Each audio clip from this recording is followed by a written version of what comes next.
Science Minds. I'm very excited and happy to be with you, Michelle Whitten, today to talk a little bit about your foundation and talk about Down syndrome. So let's just jump into things. So first off, I'd love to hear just your inspiration behind the Down Syndrome Foundation, and just hear kind of where it kind of originated from and your role there and your inspiration. Yeah, absolutely. So like most things, there's a personal story. So I can't believe it, I'm so old. 19 years ago, I gave birth to my first child, Sophia, and she happens to have Down syndrome. And she had a lot of medical issues, and so I was like, oh gosh, and I actually had a prenatal diagnosis. So when I was pregnant, I was already reading about the Alzheimer's and Down syndrome relationship, which was rather scary. But I was also reading about the fact that people with Down syndrome really don't get solid tumors. So I was like, all right, this is interesting. And I am type A, so I flew to Bethesda and I met with the director of the National Institute of Health, Dr. Zerhouni, and he pulled all these numbers for me. He himself didn't know anything about Down syndrome research funding. And he goes, oh my gosh, you are the least funded genetic condition by the NIH. It was about 14 million compared to like 200 plus million for autism. He goes, if you do one thing, go back and create an institute that does research in medical care. Autism has it, Fragile X has it, you don't have it. Down syndrome doesn't have it. So I went back and I was like, should I do this? Should I not do this? And we had a big meeting with a whole bunch of scientists, and we said, yeah, we're gonna do it, and we never looked back. And that's how we created the Global Down Syndrome Foundation. How did you sort of create this group and these meetings with all of these scientists? How did that come about? I come from business, which isn't a dirty word, and I feel like having that business background in terms of convenings and doing due diligence, both on the financial and on the management and the execution, really kind of did me well in terms of then creating this model. And so we were able to do it through that business lens of saying, okay, we're going to get the head of HHMI, the Howard Hughes Medical Institute, at the time, Tom Check, and he's going to moderate it. We're going to invite all these guests inside and outside the field, right? Because the people in the field will be vested, and when there's little crumbs, like they're going to really be vested. And then we want other scientists outside the field to then look at it and say, is this tractable? Is this a good investment for us to move forward and create and really dedicate our whole lives to? And I don't think it was surprising that they were as shocked as we were, as Dr. Zerhouni at NIH was, that Down syndrome, being 3 copies of chromosome 21, really could reveal so much, and yet wasn't being invested in, and the research wasn't happening. So the conclusion of that big summit was, yes, it's tractable. This would be an amazing investment, and in fact, there was an educated guess that there would be breakthrough very quickly. And of course, I'm proud to say that our Cernic Institute for Down Syndrome in 2016 had probably the biggest breakthrough for Down syndrome in 20 years, allowing us to categorize Down syndrome as an immune system disorder. Mm-hmm. That's amazing. Mm-hmm. That's really It's great. What do you think makes your foundation unique? Probably since its creation, there are lots of other Down syndrome organizations and lots of other organizations focused on, autism and other disabilities. What do you think makes your foundation special? I think people with Down syndrome make our organization special, of course, and our patients and our families. But I think part of it is that kind of business, the best practices from business meets the best practices from nonprofit, is like coming together. So I think that makes it unique. I think another thing is that we talked to the National Down Syndrome Congress and the National Down Syndrome Society and almost asked permission to get into the research and medical care space. So there was a huge vacuum. Nobody was really doing it. And we kind of got the green light to go forward. And so we had a very specific niche. So that makes us different, right? Yeah. So when NDSC or NDSS do something in education and employment, we'll put our name on it and be like, yay, go do it, whatever. But that's not our, we're doing research in medical care. Yeah. So that makes us unique. The other thing that makes us unique is, I feel like it was my father's architecture of how we would set ourselves up. and that is an affiliate model. Like the idea is that not one organization can do everything, except the Mind Institute. My institute can do everything. And so we created the Cernic Institute for Down Syndrome to do the research, clinical and basic. Then the C Center for Down Syndrome at Children's Hospital Colorado to do the pediatric. Then the adult care at Denver Health, the security hospital, to do the adult clinical care. And then we accidentally started another affiliate, the Alzheimer's and Cognition Center at University of Colorado, because of that relationship. And then Global is supposed to do the advocacy and outreach for all of us, right? And then we kind of got stuck with the fundraising too. I really I didn't sign up for that, but that's kind of what's happened. And so we're this group of 5 affiliates that works together every day, every week, every year to 2 goals: elongate life, improve health outcomes for people with Down syndrome. Being in charge of that big umbrella, you're obviously very, very busy. Yes. But I would like to hear who you are outside of your role with the Global Down Syndrome Foundation. Nobody. Yeah. So I'm the product of an immigrant from Italy and an immigrant from China. So I half joke. I'm like, my ancestors did the Long March. 17 hours a day is not bad. I am a little bit of a workaholic. And I feel like a lot of what I do, even outside my job, is hanging out with a lot of people with Down syndrome and their families and activities. But I would say my background is undergraduate and graduate degrees in international security and diplomacy. That's what my undergrad degree is in. All right, there you go.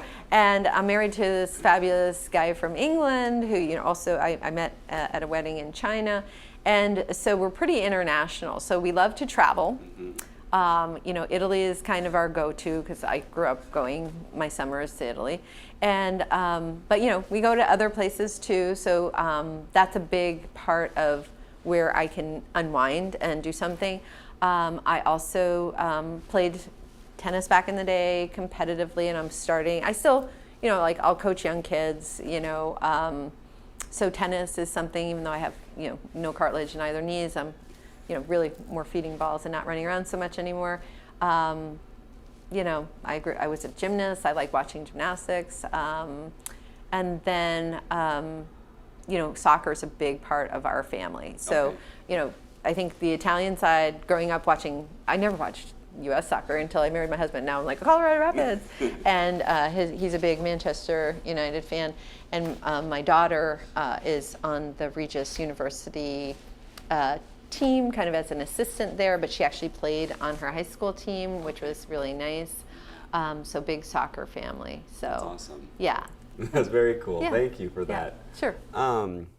Moving back into Down syndrome, I'm interested to hear your perspective on what do you sort of think is exciting about sort of Down syndrome at this point in history right now? Yeah.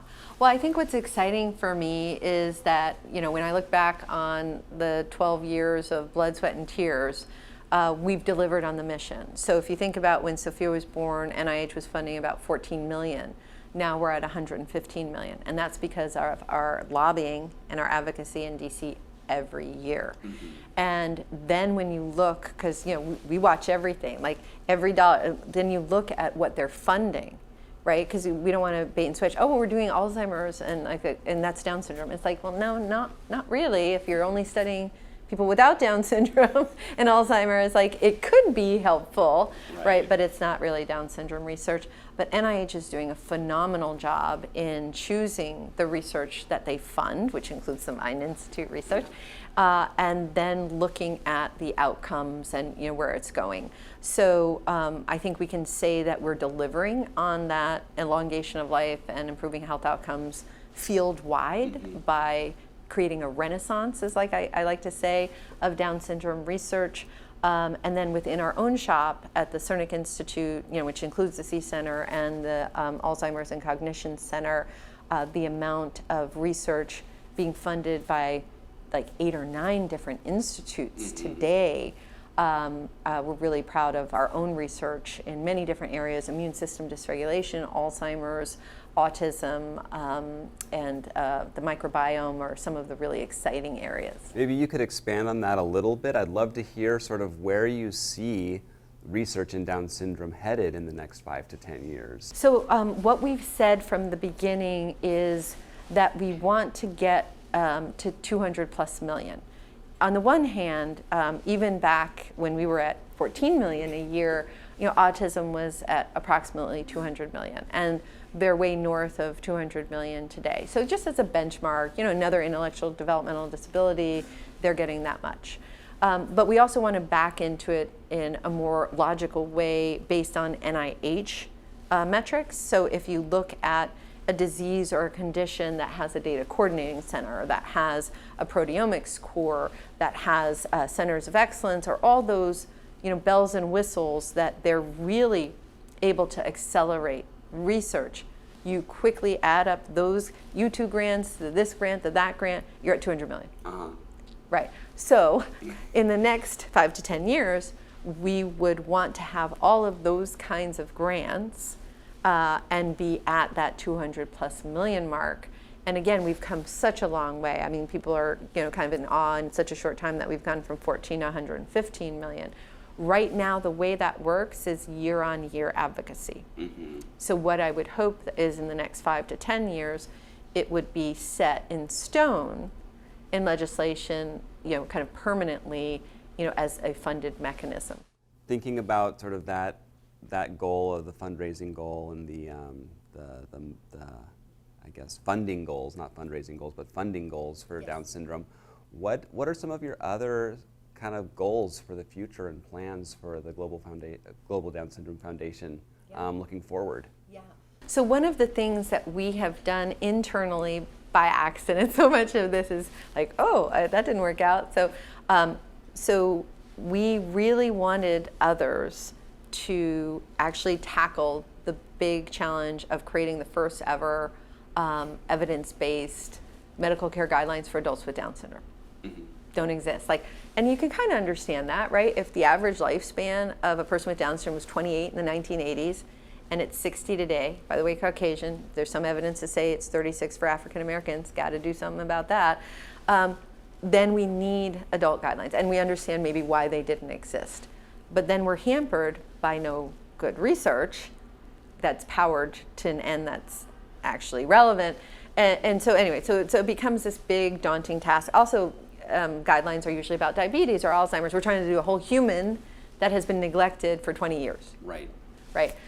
We took it on, and we, as global, not even as CERNIC or the C Center, we got the adult medical care center heads, the biggest centers in the U.S. together, and they're amazing people and professionals, and they agreed to work with us to create these guidelines. And so in October, which was a really funky time period, because we lost hundreds of people with Down syndrome to COVID. So during COVID, we were just totally distracted, and we weren't really doing a lot of our work. We still managed to launch those guidelines in October of 2020. And what we do, again, that for-profit meets nonprofit, we hold ourselves to very high standards. So we had, the PCOT and the grade system, and it was very difficult. And we went through 11,000 abstracts. We only were able to use 20 in the guidelines. But we were at such a high quality that we were published in the Journal of American Medical Association. So that was our goal. We didn't know if we would meet it. We didn't know. We're always told everything we do, we're like, it's impossible. Oh, that's not going to happen. It's impossible. And each time we've been able to deliver. And so if we have this beautiful guideline on the global website, how many medical professionals will believe us? Some will, some won't. Some will be like, they're in advocacy. Or even with the heads who are MDs or nurse practitioners, PhDs, as the head of these medical centers treating thousands of adults, we may not get traction. But now being published in JAMA, anybody worth their salt can find those. But it's limited to 9 topic areas that took us almost 5 years and a lot of money to do. And it doesn't include sleep apnea. It doesn't include cancer. It doesn't include physical fitness. It doesn't include eye and vision. And those are areas we're fundraising now at Global to then be able to then repeat this whole process, which you can't get off the treadmill, and republish the guidelines, revisiting the old areas, the 9 areas, and then adding the 5 new. A final question for you, just kind of listening to you describe just all of the foundation's successes over the years and in a relatively short amount of time. Sure. Where do you sort of attribute that success to? I mean, I know it's a multidisciplinary, many stakeholders and great people involved, but I'm kind of interested to hear your perspective on your foundation's success. Well, I think part of it is, again, that due diligence and the planning, right? And having an architecture that took us 10 years to deliver on, but really not straying from those really sound foundational pieces of how we were going to do it and how it would work logistically, economically, and all that kind of stuff. So I think we've never strayed, and we're delivering on it. I think the second thing is the families, right? When I started, none of the families, and this is in 2003, and even a lot of the Down syndrome organizations didn't know about Down syndrome and Alzheimer's, right? So once we started educating people on the medical issues and educating them on how research actually drives the medical care, because there was a real disconnect. It was like, I want medical care, I want education, right? I'm having problems with K through 12. Why would I invest in research? It's all related. Then the families, the people with Down syndrome and their families became part of the juggernaut that leads to our success. And then the scientists and the medical professionals. We have hired some of the most brilliant people. Dr. Espinosa is a world-renowned cancer expert. He was kind of enticed by his mentor, Tom Blumenthal, who was our executive director, to come in, and then has now taken over and really putting best practices in cancer and other research into the Down syndrome field and enticing people. And then the medical area, that same kind of thing. And then I say the other area is government. So we have the most amazing champions in Congress. A lot of people see this terrible, partisan fighting. We get to see bipartisan love. Everybody agrees, NIH said the Republicans are oh yes, and the Democrats are yes. So we're seeing we're in this little vacuum that's so wonderful, and we see them working together so well in terms of driving the NIH budget up, and really everybody agreeing that research and medical care is important, and that Down syndrome is important too, and that includes certain champions at the NIH. Thank you so much. It's so wonderful to talk to you, and the work that you're doing is so incredibly inspiring. So thank you very much. Thank you. Appreciate it. And I'm inspired by the Mind Institute and everything you guys are doing. So thank you for having me. Thank you very much. The UC Davis Mind Institute was founded in 1998 with the promise to reduce and prevent the disabilities that can be associated with autism and other neurodevelopmental conditions. Every day, our clinicians and researchers make progress on that promise. Our groundbreaking research on autism, Fragile X syndrome, chromosome 22q11.2 deletion syndrome, ADHD, and other conditions associated with disability are helping affected individuals achieve their fullest potential. Please visit our website or our social media platforms to find out more about current studies, upcoming events, and how you can help make a difference.